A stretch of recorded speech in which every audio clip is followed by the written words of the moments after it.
पूर्व मुख्यमंत्री उत्तराखंड के कांग्रेस पार्टी के वरिष्ठ नेता हरीश जी, बहुत स्वागत है आपका आज तक पर। और मेरा सीधा से सवाल है, चुनाव की तारीखों के ऐलान के साथ ही कांग्रेस पार्टी की उत्तराखंड को लेकर क्या है तैयारी? बिल्कुल तैयारी है, पूरी तैयारी है। इसीलिए हमने कहा hurrah election commission, hurrah Uttarakhand, hurrah Congress, और हम बिल्कुल तैयार हैं चुनाव के लिए। और 14 तारीख वैसे भी परिवर्तन की तिथि है और एक बड़ा परिवर्तन आएगा।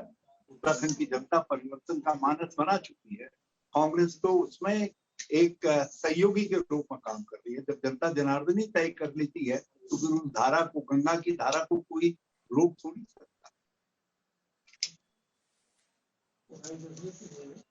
वहां तो 3 मुख्यमंत्री बने, कोई आया कोई चला गया, लेकिन परिस्थितियां शांत रही। लेकिन आपकी भी नाराजगी हाल ही में हम सब ने देखी थी। तो हरीश रावत जो कद्दावर नेता है उत्तराखंड के कांग्रेस के, क्या उनकी नाराजगी अब पूरी तरह से दूर हो चुकी है और कांग्रेस पार्टी एकजुट है?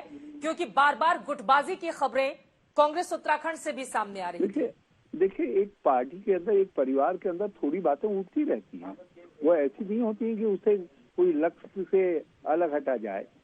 ऐसी बातें आगे भी उठ सकती हैं, ऐसा नहीं है। लेकिन उससे चुनाव लड़ने के और चुनाव एकजुट होकर के लड़ने और चुनाव को जीतने के हमारे इरादे में कोई कमजोरी आने वाली नहीं है।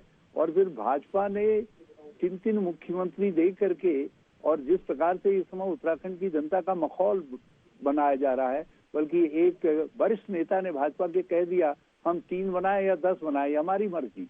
तो ये लोगों के उनका बयान जले में कटे, जैसे कटे में नमक गिरता है, उसकी तरीके से काम कर रहा है।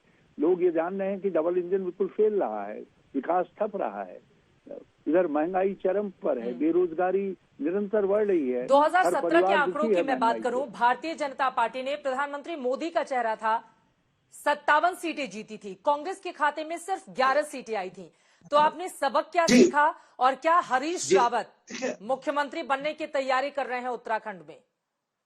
कुछ सबक जो है समय भी देगा। समय ने एक सबक हमको दिया कि आप धैर्य से प्रतीक्षा करिए और जो रोल आपको जनता ने दिया है उसको आप प्ले करते रहिए। और हमने वही किया। हम लोग विपक्ष के रूप में हमने अपने कर्तव्य को निष्ठा के साथ पूरा किया और अब हम सत्ता के आकांक्षी के रूप में चुनाव के मैदान में। जहां तक रहा 57 सीटों का सवाल, उस समय मोदी जी ने एक हिंदुत्व की ऐसी लहर चलाई, वो शमशान और कब्रिस्तान का मामला उछाल करके, दूसरी बातों को उछाल करके, उसमें जो दूसरी पार्टियों का वोट था, फ्लोटिंग वोट जो था, वो सारा बीजेपी की तरफ चला गया। लेकिन उस समय भी एक बात याद रखे, उत्तराखंड के अंदर जो कांग्रेस जिस वोट के बल पर 2012 में सत्ता में आई थी, उस प्रतिशत से कुछ ज्यादा ही वोट 2017 में कांग्रेस को मिला, 34% वोट। वो वोट आज हमको सत्ता में वापस लाने का माध्यम बन रहा है, क्योंकि वो कांग्रेस का ऐसा लॉयल वोट है जो समझता है कि हमको उसी समय सत्ता में आ जाना चाहिए था, नहीं आ पाए, इसलिए उसने उस हार को अपनी हार के रूप में लिया है और वो अब हमको जिताने का कारण बन रहा है। वो लीड कर रहा है इस चुनाव। हरीश रावत जी क्या मुख्यमंत्री बनने की उत्तराखंड में तैयारी कर रहे हैं? मैं इस समय कांग्रेस का मुख्यमंत्री बने उत्तराखंड में, उसकी तैयारी कर रहा हूं। और मैं निश्चय पूर्वक कह रहा हूं कि जो है मार्च के महीने में कांग्रेसमैन उत्तराखंड का मुख्यमंत्री होगा। अब वो हरीश रावत हो, ये ऊपर देवादिदेव महादेव की कृपा जिसके ऊपर हो जाएगी, केदारनाथ वो होगा या सोनिया जी जिसको नामजद कर देंगे वो। ठीक है, गोलमोल जवाब दिया आपने। लेकिन चलिए इससे आगे बढ़ते हुए, पुष्कर सिंह धामी जी मुख्यमंत्री उत्तराखंड के हमारे साथ फोन लाइन पर कुछ देर पहले जुड़े हुए थे। उनकी ओर से दावा किया गया है कि नरेंद्र मोदी के नेतृत्व में प्रचंड तरीके से कमल खिलेगा पहाड़ में और बीजेपी की ही बनेगी सरकार। उनके पास नरेंद्र मोदी जैसा लोकप्रिय चेहरा है और कहा जाता है उनके बारे में कि जहां वो जाते हैं माहौल बदल जाता है। तो आपको लग रहा है कि 3 मुख्यमंत्री बदलने का जो डैमेज हुआ था बीजेपी के भीतर, वो पीएम के चेहरे से कंट्रोल हो जाएगा? देखिए, वो उसकी भरपाई नहीं हो सकती है। कुछ चीजें ऐसी होती हैं जो लोगों के मनोबल पर और उनके आत्म स्वाभिमान पर चोट करती हैं, उत्तराखंड के लोगों के स्वाभिमान पर चोट लगी है 3 मुख्यमंत्री बदलने से।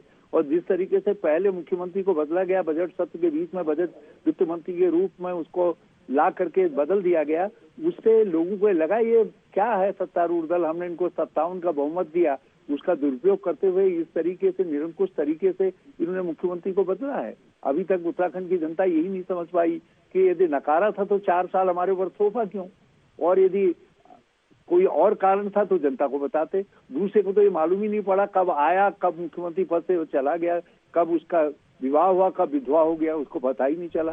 ये तीसरे भी चले जाते, इनके खिलाफ भी षड्यंत्र हो गया था पूरे का पूरा जाने का, ये तो हम लोगों की डर से बच गए और वो बचे का फायदा उठा करके ये अंधाधुंध खनन कर रहे हैं। इसलिए सारे उत्तराखंड के लोगों ने इनको खनन प्रेमी मुख्यमंत्री की संज्ञा दे दी है।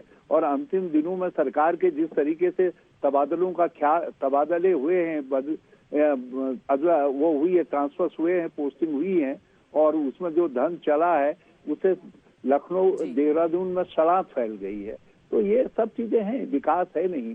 कोरोना काल का इतिहास चीख चीख करके कह रहा है कि इन्होंने स्वास्थ्य का इंफ्रास्ट्रक्चर चौपट कर दिया, शिक्षा का इंफ्रास्ट्रक्चर चौपट कर दिया, बेरोजगारी चरम पर है, महंगाई ने हर किसी के पेट को और हर किसी की रसोई को जला डाला है। तो ये सारी चीजें, विकास ठप पड़ गया है, ग्रोथ विकास दर हमारी गिर गई है, राजस्व वृद्धि दर गिर गई है, प्रति व्यक्ति औसत आय में गिरावट आ गई है।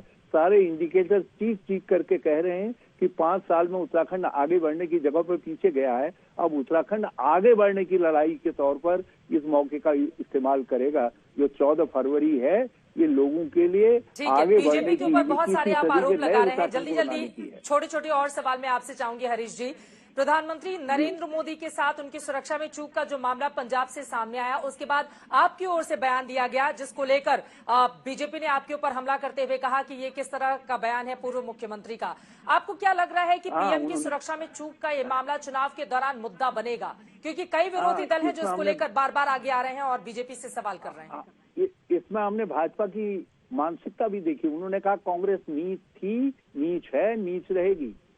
ये इस तरीके के शब्दों का इस्तेमाल कर रहे हैं और मेरी और चन्नी साहब की फोटो लगा करके कर रहे हैं। खैर मैं इस पर ज्यादा नहीं जाऊंगा। मैं एक बात कहना चाहता हूँ, मैंने एक बात कही जो मैं फिर से दोहरा रहा हूँ।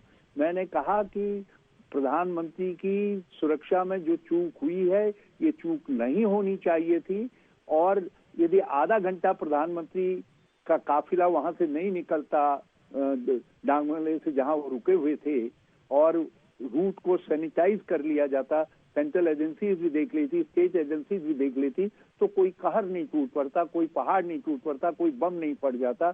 आधा घंटा रुकने से कम ये कलंक कि हम अपने प्रधानमंत्री की सुरक्षा में भी चूक करते हैं, ये तो नहीं लगता। तो ये कहना यदि अपराध है तो अपराधी हरीश रावत यहाँ पे बैठा हुआ है, और यदि नहीं तो भाजपा के प्रोपेगेंडा मशीनरी को जिसके पास अब कुछ कहने को रह नहीं गया है तो कुछ झूठ का सहारा लेकर के भाजपा के दुष्प्रचार को हवा मिले, और उस दुष्प्रचार का आज नहीं तो कल पर्दाफाश हो जाएगा। लोगों के सामने मेरा पूरा बयान है, उसको देख लीजिए। वो बयान साफ साफ कहता है कि सुरक्षा में चूक हुई, लेकिन उस चूक में जल्दीबाजी की गई और उसमें स्टेट एजेंसीज के साथ सेंट्रल एजेंसीज की भी चूक है, और हमको भविष्य में ऐसी घटना न हो उसके लिए एक निष्पक्ष भाव से इसकी जांच करनी चाहिए, ताकि भविष्य में इस तरीके की स्थितियां ना आए, बजाय ये सोचने के इसको तू मैं का मामला बनाया जा रहा है। चलिए, बहुत शुक्रिया हरीश रावत जी आज तक से जुड़ने के लिए और इस चर्चा में शामिल होने के लिए। हरीश रावत पूर्व मुख्यमंत्री,